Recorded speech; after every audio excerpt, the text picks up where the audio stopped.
We're back out here at the Big Lake once again, and today we're talking about a few easy-to-do techniques and presentations to help you get more bites on those cold, tough days. Stick around, you don't want to miss this one. There we go, I got him. Ooh, that's a good one too. I got him.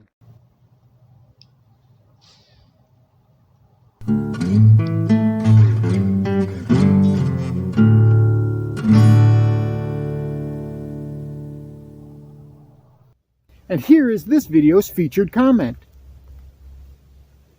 Congratulations! If you would like to have a chance to have your comment featured in an upcoming video, all you've got to do is leave a comment. And now, on with the video. Welcome back to Lowbrow Fishing, and ask any die-hard bass angler, they will tell you it's never too cold to go bass fishing. Those bass will always bite. You know, it doesn't matter how cold it is. No, that doesn't mean it's not rough out there. It can be very, very rough.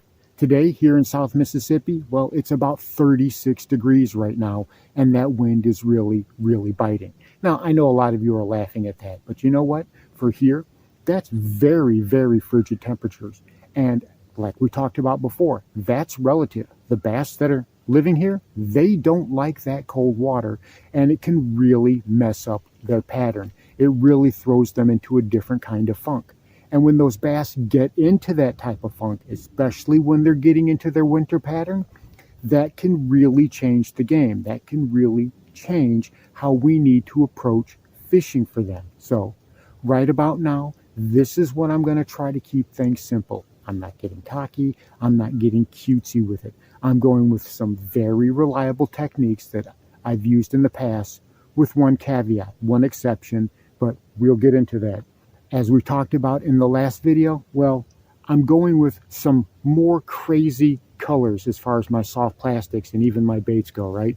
I mean, this right here, this is a worm that I make, and it's kind of like a Listerine mint, right? I mean, it's kind of like a spearmint colored worm, and it really stands out very, very nicely under the water. Now, I will use something like this in conjunction with something like an electric blue, or what I call dreamsicle, that really hard orange.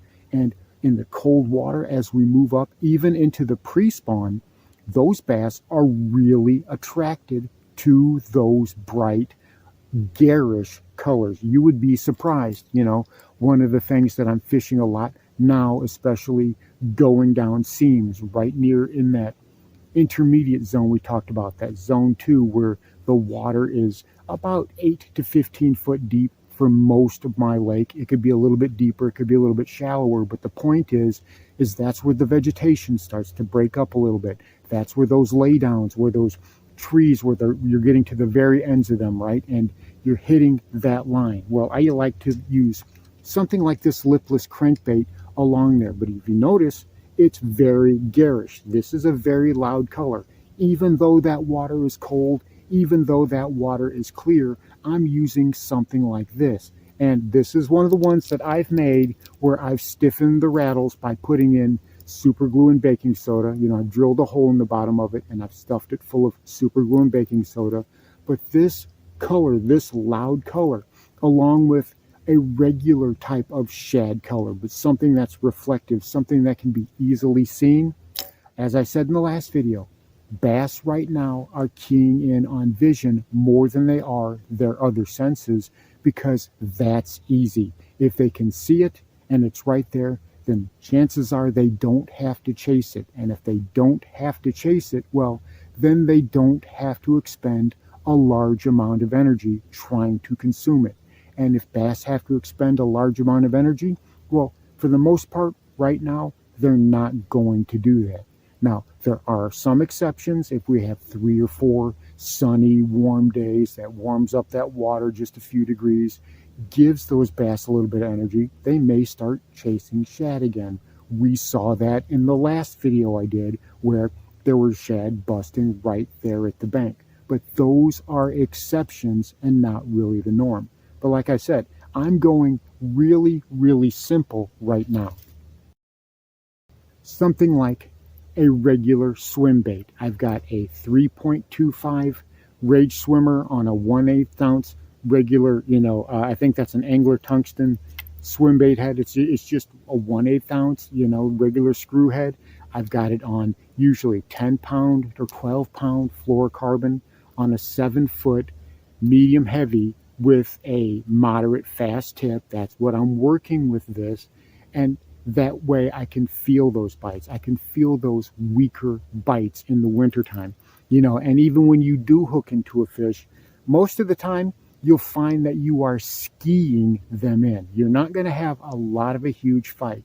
Sometimes you get lucky. Sometimes they do put up a good fight. But for the most part, you're going to be skiing them in because they don't have the energy to combat you. They don't have the energy to put into a long, drawn-out fight. But something like that little swim bait. Now, if you notice the color on it, like we talked about before, this is just a regular shad style. But there are alternatives.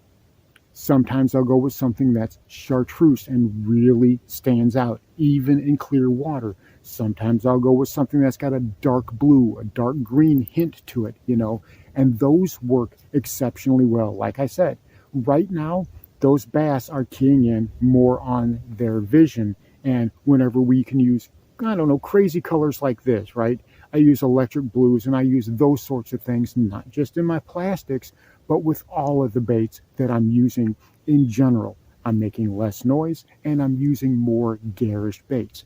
But there is one technique, something that I am doing differently, something that is a little bit familiar to a lot of people, especially for deep water anglers, especially for those of you who are using forward-facing sonar. Well, I don't have forward-facing sonar, especially on my little plastic boat. So what I'm using is, I'm using the same technique, but I'm doing it in a different way. And it is proving exceptionally effective for me. And what is that? Well, tight lining or hover strolling. Matt Steffen's hover rig, which I've been using for about a year now. Well, I don't use it out deep because whenever you're using it out deep, it pays to have at least some electronics, 2D, 3D, or whatever, especially forward-facing sonar. This video is not about that. It's not here or there. I'm just saying that either you have it or you don't. And I don't have it on that little boat. But there's another way that you can use these things that is so super effective. And you've seen me do it before, right? You've seen that I've got this fluke tied on and I rig them sideways. Normally you would have the hook coming out of the back or you would have it coming out of that hollow belly. But I've got these rigged sideways on this, I guess it's a 3/64 ounce hover rig. And what that does is it gives it a tremendous amount of glide as it falls through that water column. It's very akin to fishing something like a tube. Now, I can also use a stick bait. I also love using a soft plastic stick bait and rigging them on a hover rig or using them for hover strolling or tight lining. And I do it up shallow. And I'm not targeting, empty spots. There's specific places that I am targeting and there's specific ways that I'm doing it. And it's a completely different way to utilize a hover rig or tight lining. And I'm telling you what, it works exceptionally well. So what I want to do is I want to go out on the water and I want to show you just exactly what it is that I'm doing and how I'm doing it differently than you might ordinarily see somebody using a hover rig.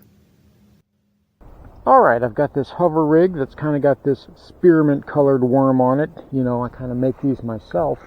And instead of fishing a hover rig out deep and tight lining like most guys are, I'm actually targeting structure and wood right by the bank. And I'm kind of popping it, giving it a quick pop, and it'll spiral up and then it'll spiral down. Kind of like, almost like I'm fishing a tube. And this is how I'm having nearly all my success. Now, you can fish them out deep just fine. But I find that, especially since I don't have, forward-facing sonar or any type of electronics on this little boat, what works for me is to identify laydowns and try to work toward the edge of them and just work those edges and just kind of give it a little bit of a pop on slack line, popping the slack out of it and almost fishing it like a tube.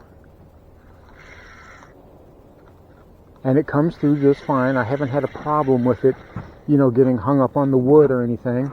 And if I need to get back in there pretty good, I can. I don't have any problems with it. And this is where I'm getting all my bites so far this winter using a hover rig. It's a great technique, you know, working it around someplace like timber. I wouldn't work so much someplace like flooded brush or anything like that, but near the bank, they can be very effective near the bank. You can work it along weed edges, you can work it along, you know, hydrilla lines. A hover rig is not something that you always have to use out deep. It's a very effective presentation up shallow as well, which is, you know, 9 times out of 10, that's where I prefer to use it. Because when I'm using, you know, a hover rig out deep, you have to know that those schools are there, and it's hard to do it when you don't have any electronics. Well, like I said, I'm working it pretty much like I would work a tube. I just pop it a couple times, let it spiral back down, pop it a couple of times, and let it spiral back down. It works great. I can target all this timber, all these laydowns that are through here, you know, along the beach, along to where, you know, they've got the water drawn down, and I can target every single bit of that and go through there with that hover rig and have a lot of success doing that. Okay, so you see that I'm actually using it shallow. I'm targeting specific areas such as laydowns, such as under flooded brush, you know. The area around is going to be very clean. It's not going to be full of vegetation for the most part because, well, a hover rig is not going to be the cleanest presentation, and a lot of times it will get gummed up. But utilizing it in that way is very, very effective. You know, what do they say about necessity and the mother of invention and all that? A lot of times great ideas are born out of what you need to do against what you have to work with. And it's how I've always fished these hover rigs. I know that's not how they're supposed to be fished. I know they're supposed to be used for tight lining techniques and offshore techniques, but try using them up shallow. Try thinking them more of a way to rig a tube, right? To get that tube action out of pretty much any type of bait that you want to use. And fish them in areas you may ordinarily try fishing a tube. And I'm telling you, you will be so surprised at how well it works, how effective it can be. Like I said, I'm not trying to get cutesy with it in the winter. I normally stay within my lane. I'm not doing anything really crazy as far as making a lot of flash, making a lot of noise. I'm using those colors to attract the fish and letting that be what works for me. And if I can get a little bit of extra action in it, like working with that hover rig, then I'm going to do that as well.